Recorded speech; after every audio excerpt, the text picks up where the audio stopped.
Welcome back, mga kaaldab.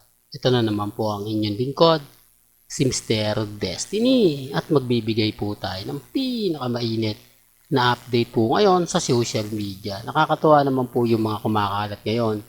Katulad nga po ng TikTok at mga memes po nila Catherine at ni Alden Richards. Halatang halata naman po na kumbaga ramdam mo kung gaano sila kabiter. Ramdam mo kung gaano po sila kainis. Di po ba? Kapag nababasag natin, ang daming mga caption na pinagagawa po, ang dami po mga kinakat nila yung video, tapos kumbaga gagawa ng mga iba. Ang dami po daw natutuwa, ang dami puro kat din pansang kinikilig. Kaya nga puro wala na raw pong makakapantay sa kilig na binibigay nga po nila Catherine at ni Alden Richards. Sabi ko nga po wala naman pong problema eh.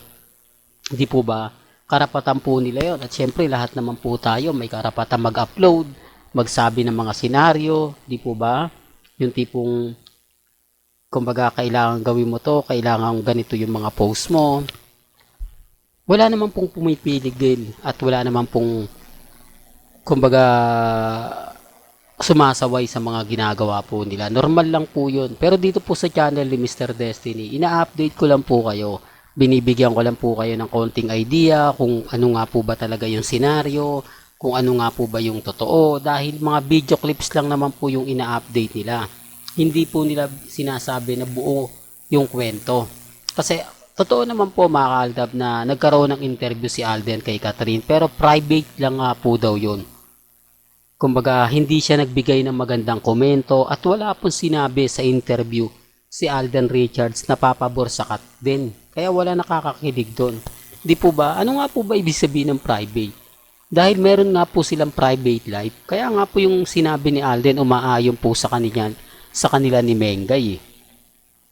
Real talk mga kaaldab, ang ano bang ibig ipahiwatig sa private life? Ibig sabihin nun, kumbaga lihim. Di po ba? Bahala na po kayo mag-isip, bahala na po kayo magkomento. Ganyan po kahusay si Alden Richards. Ganyan po siya kahusay. Di po ba? Kasi madali mo sabihin na nanliligaw ka ba kay Catherine? Why not? Di po ba sasagot lang siya, binata naman ako, dalaga naman siya. Di po ba kung sakaling nakikita nyo kami doon, baka yun na yun. O, hindi man lang nag-react si Alden Richards. At ang nakakatuwa naman po nito, naunang itanong kay Catherine niya pero hindi po yan sinagot. Dahil nga po meron ng kumbaga karelasyon si Catherine at hindi po yon si Alden Richards. Yan po yung katotohanan.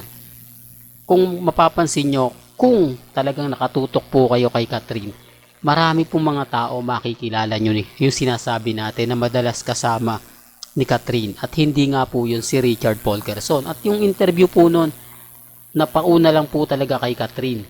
At ang pinaka-focus nga po niya ay yung pulang araw. Siyempre, marami kayang followers si Catherine. Kaya nga po, ginagamit din ni Alden Richards para rin po sa GMA Network. Kasi alam ng GMA, babanggitin natin to, makakahatak tayo ng viewers.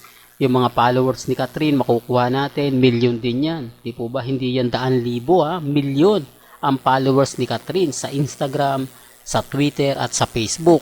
Kaya hindi niyo po pwedeng sabihin o mamaliitin si Catherine. Kaya nga sabi ko sa inyo, nirerespeto ko po yan at ginagalang. Kaya lang, yung mga fans lang po talaga ang nagre-react at nagko-komento.